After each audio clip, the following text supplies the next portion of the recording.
Good morning, everybody. Our research group represents two Russian universities, Don State Technical University of Rostov-on-Don and Lobachevsky State University of Nizhny Novgorod.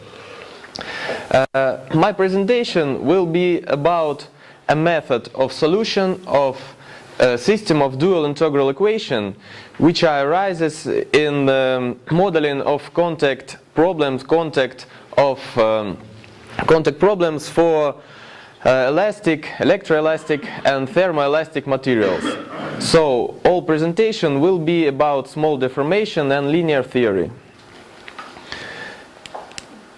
First of all, I will introduce the statement of the problem for coupled electroelasticity, and will use this problem as an example to illustrate you how the method works.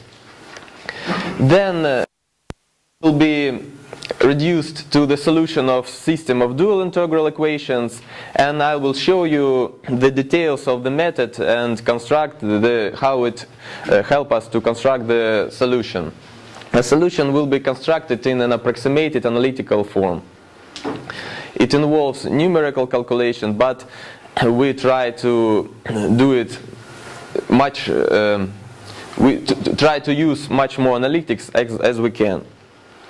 Then I will show you some numerical examples, and if I have enough time, show you a few experiments on nanoindentation, and it will be a part that the comparison between our theory and an experiment. So the statement of the problem. We consider a half space, a piezoelectric half space, and model it as a transversal isotropic material. So we need 5 independent elastic parameters, 3 piezoelectric and 2 dielectric permeabilities. The coating, the half space consists of 2 parts. The semi-infinite substrate, where all these properties are constant, and a coating of finite thickness h, where electromechanical properties assumed to be functions of depth coordinate. It is so-called functionally gradient coating, functionally gradient material. This is an important thing, and if there is no coating, then such problem can be easily solved analytically, and it was done many years ago. The half space, we also consider a contact problem, so we consider a punch which is indented into the surface of the half space. We consider here 3 geometries of the punch, classical geometry. It is circular punch, spherical and conical. The punch is subjected to normal centrally applied indentation force, and it is also an ideal conductor with constant value of electric potential. So the boundary conditions are presented here. It is mixed problem for both mechanical and electrical characteristics. The coating and the substrate are glued without friction. Here you can see the mathematical formulation of this problem. Once again, we use linear electroelasticity. Here you can see a constitutive equation for piezoelectric material, and equilibrium equations, and equation of electrostatics. Functions to be determined are contact normal stresses and electric conduction on the surface. Once we know when, we can easily calculate the whole stresses, strains, and so on in any point of the half space and coating. Classically, to reduce this problem, the integral equation, we use a technique of integral transformations. Because the problem is axisymmetric, we use, so we present all displacement and stresses in form of Hankel transformations. It allows us to obtain following relation. We obtain that the Hankel images of displacement and potential are presented as a linear combination of Hankel images of contact stresses and electric conduction on the surface. these functions L31, 32, 51 and 52 are so-called compliance functions. They describe how the coated half space responds to this kind of loading, electrical and mechanical. If there is no coating, then this function equal unit. So all inhomogeneities, all variation of elastic properties are here in this function. Then we use some dimensionless variables and get following system of integral equations. If we consider pure elastic problem without electroelasticity, then we will have only two integral equations and one unknown function contact stresses. But in this case we have two unknown functions, P and Q bar, which are describe contact stresses and electric conduction. Compliance functions are calculated as a solution of a two-point boundary value problem for a system of ordinary differential equations with variable coefficients. If we consider an arbitrary variation of elastic moduli in the coating, then this system has to be calculated numerically, and this is the only part where we use numerical calculations. If we consider some special variation of properties, for example exponential, then it can be done analytically. We also analyze the asymptotic behavior of the compliance function, and this is an important thing. It will be used in further steps.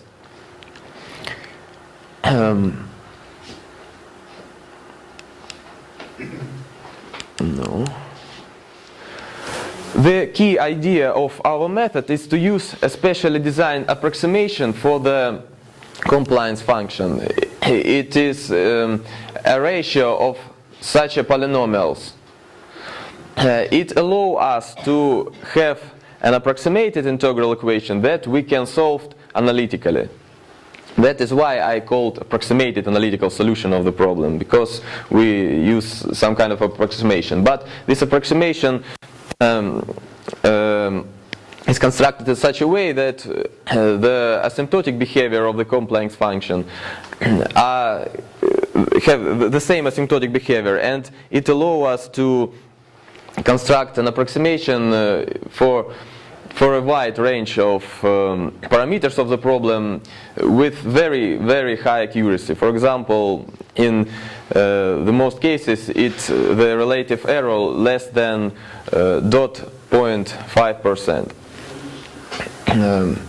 Next step is to use following integral operators to rewrite the dual integral equation in a more convenient way, where Bessel functions are replaced by cosine.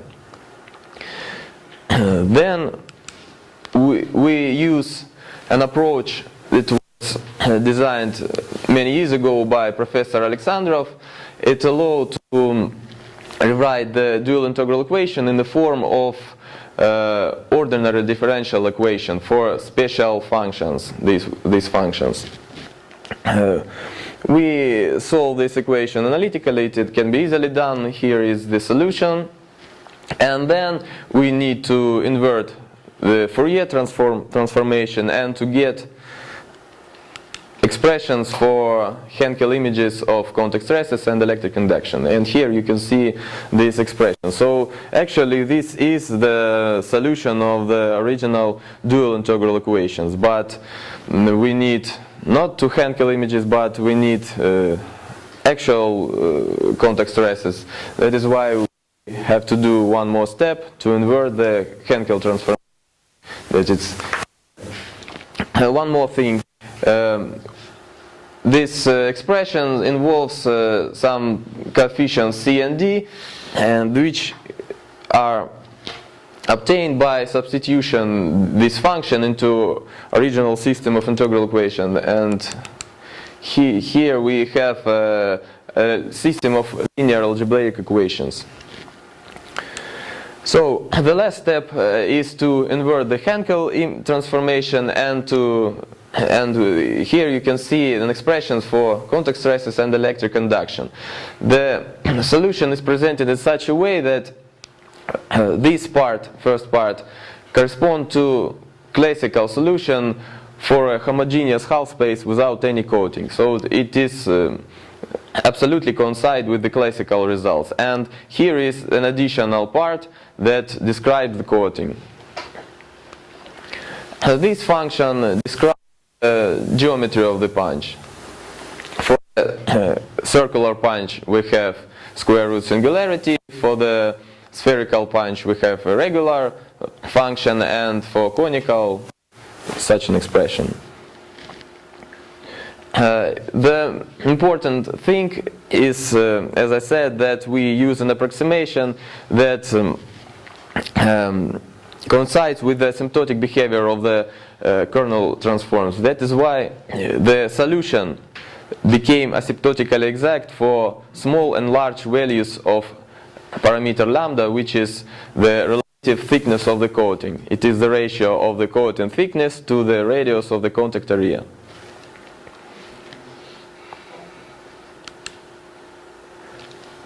To obtain indentation force and total electric charge, we have to integrate this function, and here is an expression describing them. It is necessary thing, for example, when we analyze nanoindentation experiments. And the last thing we have to do is to obtain an actual size of the contact area for the problems where it is unknown. I mean sphere and conical punches.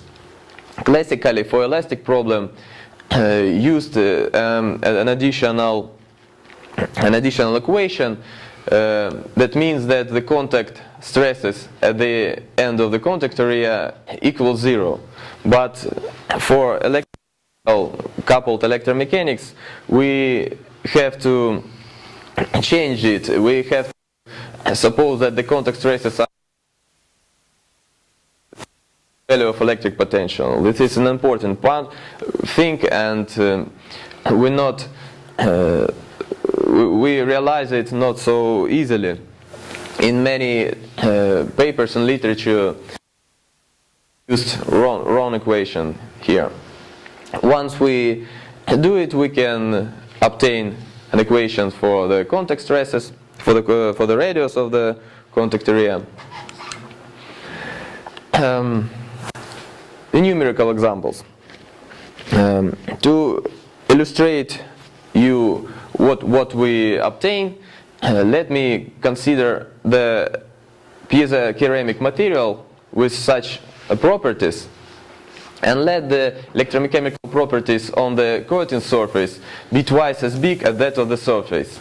It is not an important thing, we use it here in illustration. And let the all properties vary in depth according to the power law. Here you can see the figures for elastic, moduli for piezoelectric and dielectric permeabilities. And these numerical results will be for only spherical punch. So to have some dimensionless functions, we also introduce following two accessory problems. Problem 1 and 2. They are constructed in such a way that the boundary condition, in some of the boundary condition, give us the boundary condition of the original problem.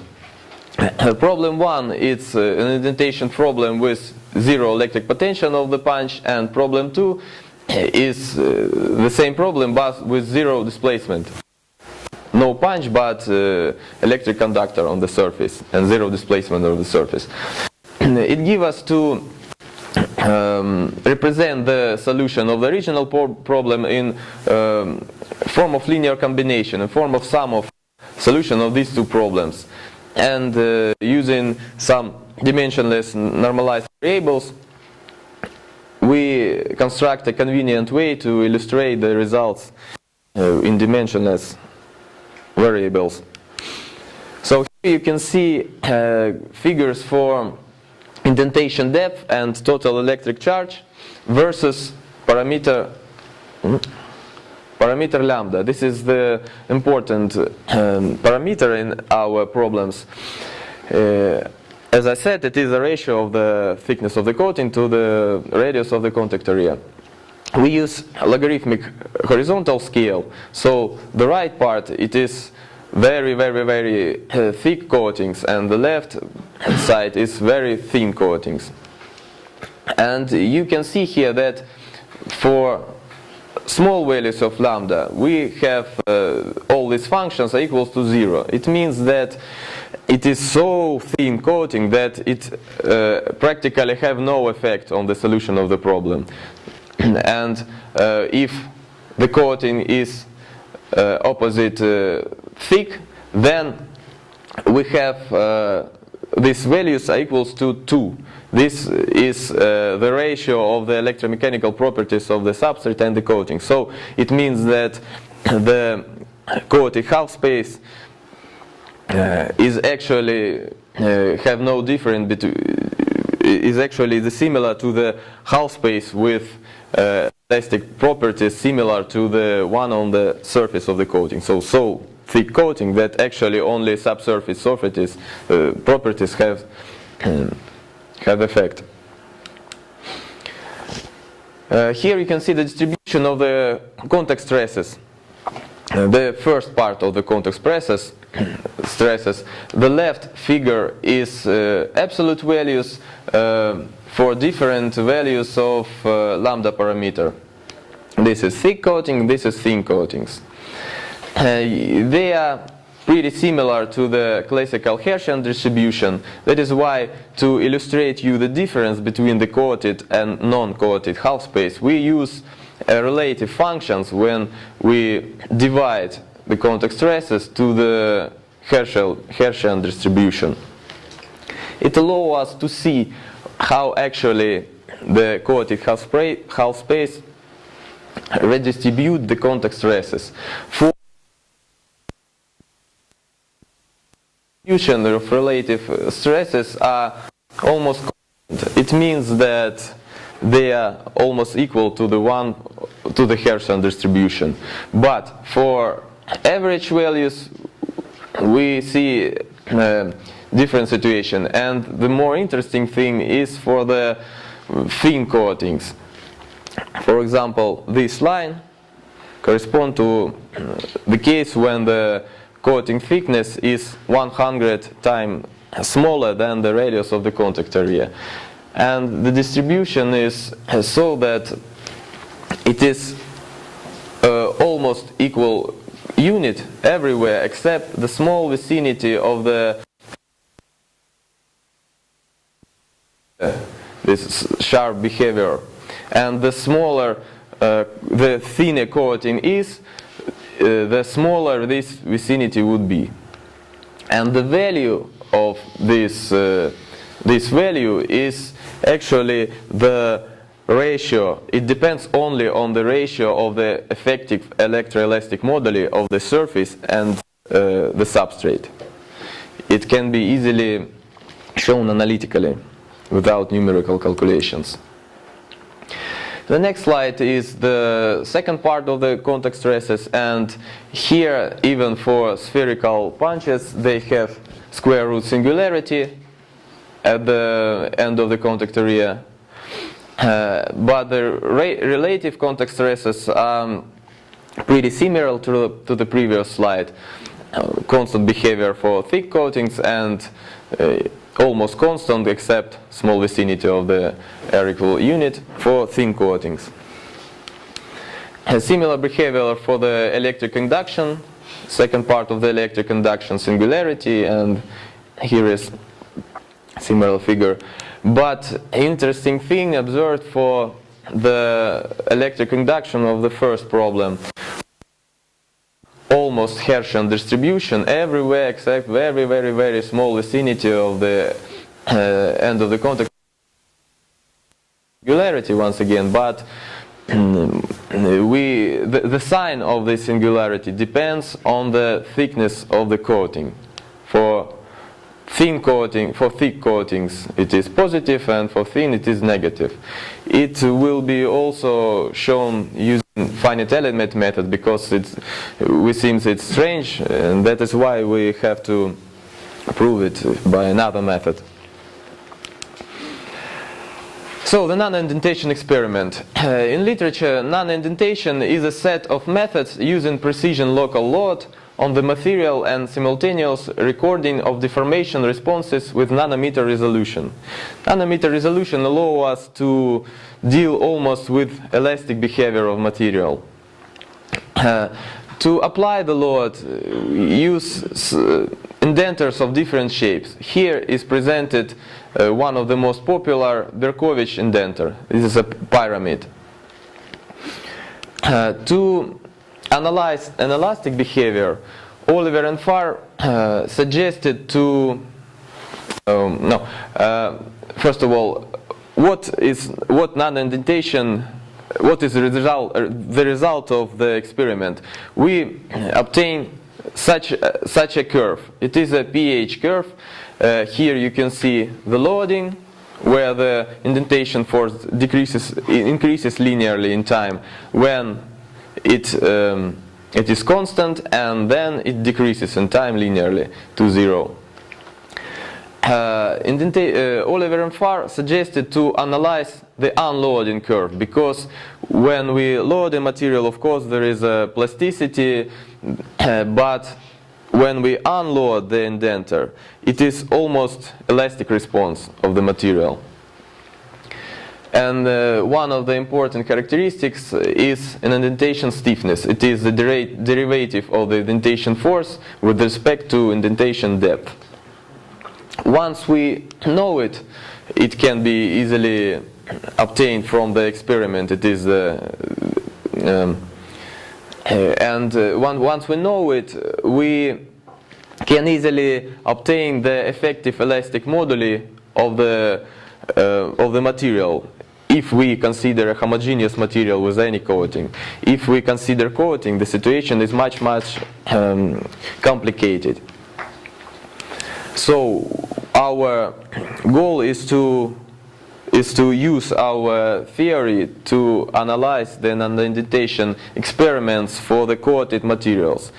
Actually, we did only the first step. We did the comparison between the theory and the experiment. And here you can see the graphs of the indentation stiffness versus indentation force.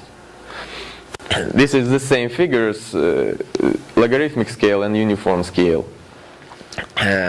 This one of the test examples. It is nitride zirconium coating and silicon substrate, and you can see very good agreement, especially for low values of indentation force. When the indentation force became bigger, then there is a fracture, and the theory and experiment have not such good agreement. So this is the end of my talk. The conclusions I would, in conclusion, I would like to say that, repeat again that the method we proposed give us an opportunity to obtain approximated analytical solution for a wide range of contact problems, axisymmetric or plane contact problems for elastic, electroelastic or thermoelastic solids with functionally gradient coatings. An important thing that the solution is asymptotically exact both for small and large values of the relative coating thickness, and have good high accuracy for average value of the relative coating thickness. The arbitrary variation of the electromechanical properties can be modeled as well, and the last thing is good agreement between the theoretical and the experimental results is observed. So thank you very much for your attention. Thank you very much. Some questions? You want to start? I have not seen the coupling that you have with the electricity and mechanics. So it's not piezoelectric, it's something, what are you considering for coupling in fact there between Piezoelectricity. Piezoelectricity? Yes, yes. This is the coupling. Stresses, and here is electric potential. Okay, so this is a piezoelectric coefficient Yes, that you yes. have here. Okay, and if you would do the nanoindentation experiment with such a material, There do you think you can validate this coupling part of the work? I can use piezoelectricity as additional information from the experiment. I can analyze the electric potential from the experiment. You know. I do the indentation and measure the electric potential. Okay. Mm-hmm. Yes. What do you hope to get from this additional information? I mean, if we do a usual nano-indentation with the Oliver Farr method, we get some information about Young's modulus. So are you hoping to get also some information about the piezoelectric constants, or what is the purpose? I don't think about the piezoelectric constants. The problem for analyzing the experiments for coated materials is that actually we don't know the contact area. It is a really complicated thing, and actually we don't know how to get it now. Maybe it helps us to calculate the contact area from this. And another thing, Young modulus, we can evaluate Young modulus only for homogeneous materials. If we have a coating, then it is much more complicated. It is a composition of the substrates, Young's modulus, Yes, and of the yes, yes. We have some kind of composition, yes. depending on the pores you use. So if you use very soft pores, you get more information on the coating. Yeah, yeah, that's right, that's right. You get the information on the substrate. Or the That's right. of the substrate. So you hope to get better information about the coating properties by additionally measuring Yes, yes, yes, right. the piezoelectric things. Mhm. Okay. I see. Yes, Yuri? How thin should be the coating that we cannot use the Oliver Farr model to measure its modulus? This is not obvious question. I can exactly say the thickness, but the thinner is, the more reliable results you will have. It depends on the ratio of the moduli also. Yes, yes, sure. Other questions? If not, I think the sun is waiting for us, as far as I see. Huh? So we have a break, and then we have